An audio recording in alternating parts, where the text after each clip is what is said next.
What's up? I'm Dan Fredenberg, and this is another Chance Encounter.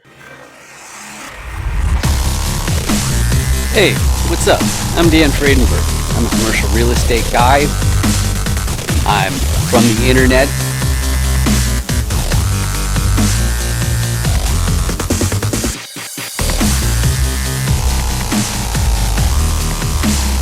Power lines that are kind of close. What's up again? This is Dan Fredenberg.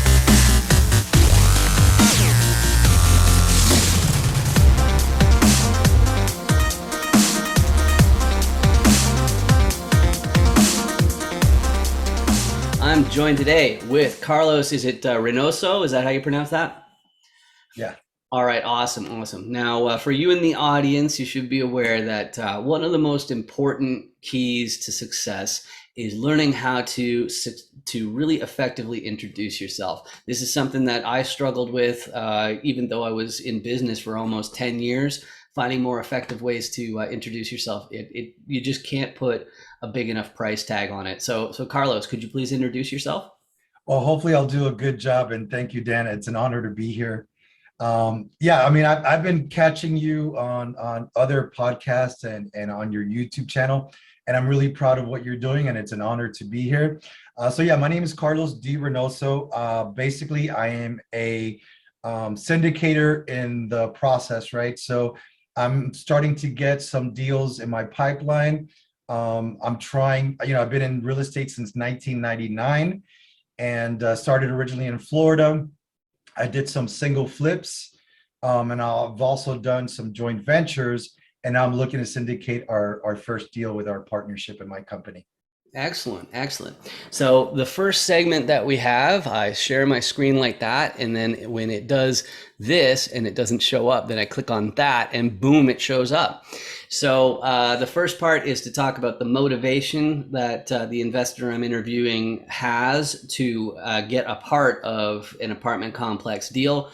You can see it's pretty small. The 6 different roles are there, but I found that beginners in particular, they know their motivation, but they don't necessarily know the role that they'll take. And I like, for those of you in the audience, I like to do it as a review just to make sure that people can effectively communicate their motivation and the role that they'd have when they take down one of these commercial deals. So the first motivation that I've found is a lot of people, especially right now with all the printed money out there, they're looking to preserve their purchasing power. So those are the people who basically they make their nest egg work for them. They won't have like a W-2, a full-time job or anything like that. They're just full-time, making sure that the party doesn't stop due to inflation. So they need to have assets that will withstand that sort of inflation. The second reason is the one that applies most closely to me. Because I've got my background in e-commerce technology, that makes me a high earner as far as salary goes. So one of the problems with that, though, is if I get my high salary and I want to dump it into cash flowing assets, into these different investments, there's an intermediate step of me having to pay income tax. So what I've done is I've started to take my tech skills and apply it in a co-GP situation in these deals. And what I'm doing is I'm then trading my time for wealth instead of trading my time for income to get it taxed and then put it into wealth. And then the next one is the most common one, which is to fast track your retirement. Implied in fast tracking your retirement is that you've already had some sort of a start in saving up. So you might have some capital to work with, but there's a finish line in mind. Basically you do want to retire. You don't want to be sitting there flipping buildings when you're in your 80s or something like that.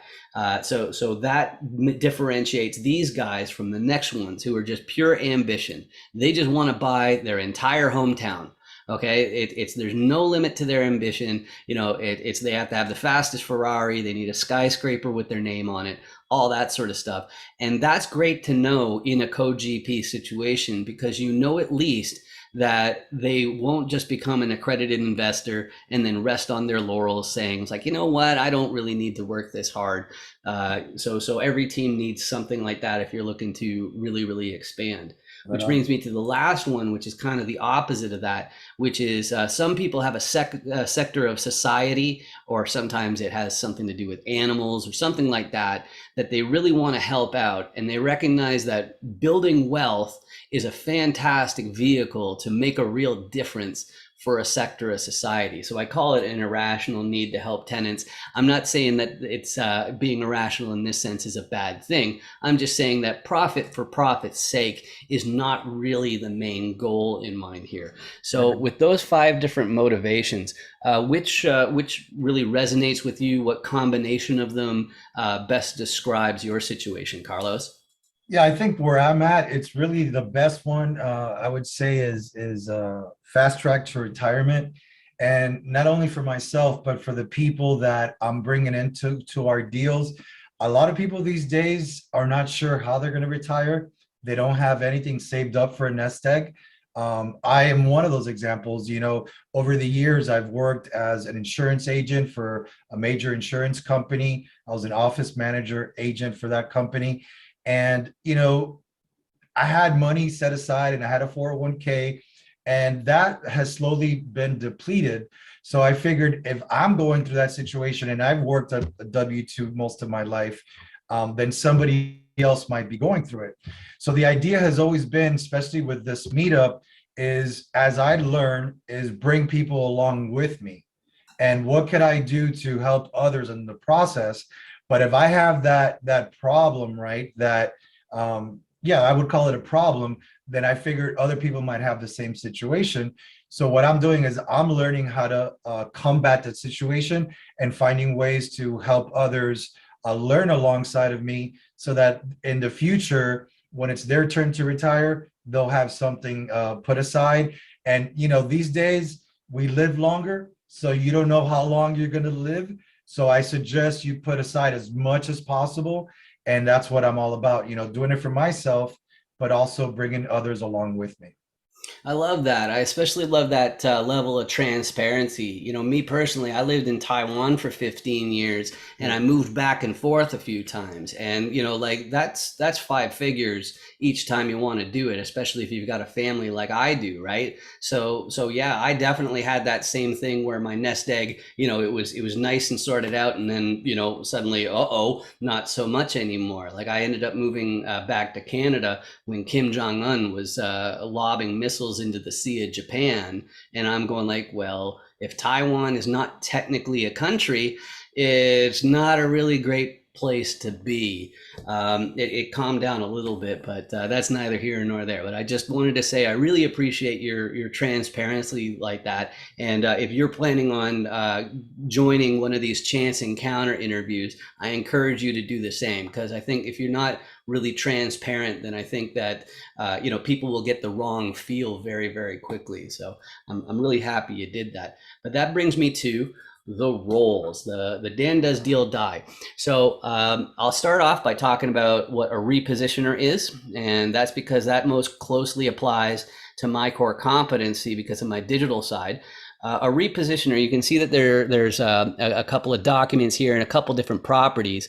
And a repositioner's job is to look at a whole whack of properties. You have to be able to underwrite them because you have to figure out what sort of upside is there for this particular property. So they're choosing the property that has upside. And so how do you get upside as a repositioner?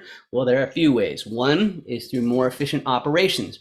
You can see that I've got money going down the toilet there because everything counts. Every expense counts. And the other thing about money is that also means the bookkeeper and the marketing person to make sure that vacancy is low. Those are all part of operations as well. Right. I end up assisting because of my digital programming skills on that side.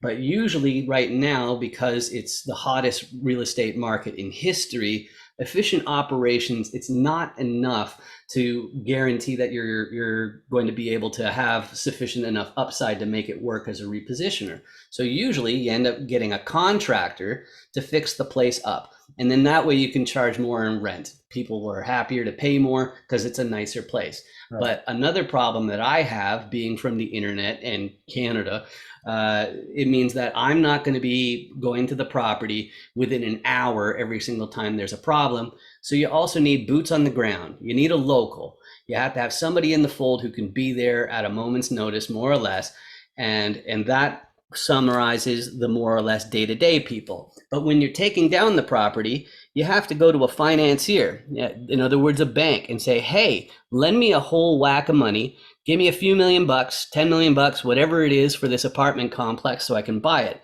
Right. But the thing that's really shocking to newbies is the financier will then look at the property and the team and say, okay, that's all well and good, but who's your sponsor?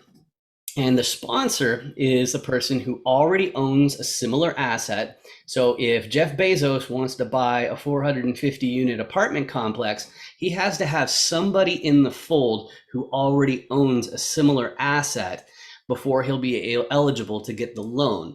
And also the team has to have a net worth of at least the amount of the loan. So those are the 6 different roles. And what are your core competencies or the parts that you're most likely to contribute in a commercial deal when you take them down, Carlos? Yeah, that's a great question, Dan, and I thank you for elaborating on that. I would say my main thing is the operations. So part of what I do, I've been a real estate broker since 1999. So I've been in the industry for a long time, originally started in Florida. So for me, operations, starting with the acquisitions of the property, once I get it back from underwriting, I'm the one that puts in the LOI. I'm the one that takes down, the acquisitions with the contract and everything else. So that's the main thing. But what I was going to say is, so that's one of the things. The other thing is investor relations, which I guess would fit under, Financier, yeah. So the capital raiser would also be a financier for a sure. financier. So that's something else that I have a strong background in. So, I've done where I pulled in investors' capital for a joint venture. It was just one investor, and it was a long time ago in Miami, 5 and 6 units. But I feel that I could do the same thing in syndications and pull in a lot of investor capital for the sake of a great investment that we could all benefit from. So to answer your question, I would say operations would be my core competence. Excellent. Yeah, good stuff. All right, excellent. And so right now, do you have a sweet spot as far as a buy box goes, like geographic areas and unit counts? And are you specific to multifamily, or are you also looking at, like a lot of people are looking at RV parks and things like that, other commercial assets that still have tenants? Yeah, So so I'm mostly multifamily. To be honest, I'm not the kind of person that is also in storage or retail. My core focus has always been in multifamily. That's why I got in real estate in the first place. When we first took the real estate course and everything else, I remember looking at one of the questions was, on the capital raise and the capital stack, and I just saw the potential there. So the main thing that I always wanted to do was multifamily. So that's what I've always focused on. I've bought small units in the past, and now I'm looking to buy bigger deals. So right now, I would say anything from 50 to possibly 150 units in the southeastern states, anywhere that's landlord friendly, and mostly in the MSAs, right? mhm. That's the main thing. Excellent, excellent. So, and then the next thing that I find is really important to know when you're networking with somebody is everybody has some real estate person, a type of or a category of real estate person where you can be more effective in assisting them than you can any other type. It's like, so some people can help contractors more, some people can help repositioners more, but without breaking any SEC restrictions, which means you can't entice investors. Who's the perfect person for you to help? And you get bonus points for alluding to the sides of the die. That's awesome. Yeah. So I would think the repositioner is the main person that I'm helping out here. So that's at least one bonus point there. Mhm. And the others, I would say, just the whole team in general, because One of the things that I'm really good at is kind of like putting it all together. As an agent, and what I want to do is also be a co-sponsor, investor. This is what I've been doing for the past 20 plus years. Basically acquisitions, analyzing the market, doing the underwriting. I've done every core whatever job duty, if you will, right? So I've learned a little bit of everything. So I know what I like and what I don't like to do, and I know what I'm best at. So knowing that I'm best at acquisitions, I still have the experience where if somebody, let's say for some reason somebody got sick or couldn't make it, I'd be able to help out as well with the repositioner and other positions, the financier, and so on as well. Excellent, excellent. And for those of you in the audience who know Carlos, but they don't know me particular, my background is in e-commerce technology and mass marketing. So that means I used to work for a shopping cart company for web.com. And what I end up doing is with the lead capture and the lead generation and any online sales funnel, that's been my bread and butter for the last 10 years. And I'm applying those marketing and content creation skills that I've developed along the way as part of my role in a code GP situation. But of course, streamlining the repositioner, in other words, the acquisition funnel, that's one of my core competencies. And then being able to program and work in the CRMs, that also counts as the operations.